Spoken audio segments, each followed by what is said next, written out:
നമ്മൾക്ക് രസം എങ്ങനെ ഉണ്ടാക്കണമെന്ന് നോക്കാം. കുറച്ച് വെളുത്തുള്ളി, ഒരു ചെറിയ ഉള്ളി, ഒരു കഷ്ണം കായ, കുറച്ച് ചെറിയ ജീരകം, ആവശ്യത്തിന് കുരുമുളക്, 2 തക്കാളി വേവിച്ച് മാറ്റി വെച്ചിരിക്കുന്നത്, പിന്നെ ആവശ്യത്തിന് വാളംപുളി വെള്ളത്തിലിട്ടത്. ഇതിൽ കായം ഒഴിച്ച് ബാക്കി എല്ലാ ഐറ്റംസും നമ്മൾ ചതച്ചെടുക്കണം. പിന്നെ ഒരു ചട്ടി വെച്ചിട്ട് അതിലേക്ക് കുറച്ച് വെളിച്ചെണ്ണ ഒഴിക്കുക, കുറച്ച് കടുക് ഇടുക. കടുക് പൊട്ടി കഴിയുമ്പോഴത്തേക്കും ഈ ചതച്ച് വെച്ച ഐറ്റംസും കുറച്ച് കറിവേപ്പിലയും ആവശ്യത്തിന് ഉണക്കമുളക് കൂടി ചേർത്ത് നന്നായി വഴറ്റണം.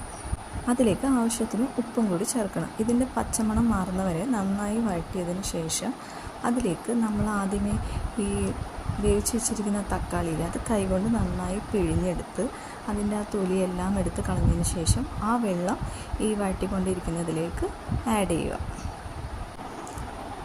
അതിനുശേഷം വാളംപുള്ളി പിഴിഞ്ഞ വെള്ളവും കൂടി ഇതിലേക്ക് ആഡ് ചെയ്യുക.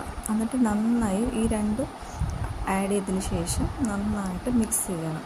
മിക്സ് ചെയ്തതിന് ശേഷം ഒരു ചെറിയ പീസ് കായം, പിന്നെ ആവശ്യത്തിന് മഞ്ഞൾപ്പൊടി, രസത്തിന് ഇച്ചിരി മഞ്ഞൾപ്പൊടി വേണമല്ലോ, ആവശ്യത്തിന് മഞ്ഞൾപ്പൊടിയും കൂടി ആഡ് ചെയ്ത് നന്നായി മിക്സ് ചെയ്യുക. കുറച്ച് നേരം നന്നായി തിളച്ച് വരുമ്പോഴത്തേക്കും കുറച്ച് മല്ലിയിലയും കൂടി ഇട്ട് നന്നായി ഒരു 2 മിനിറ്റോളം അത് തിളപ്പിക്കുക.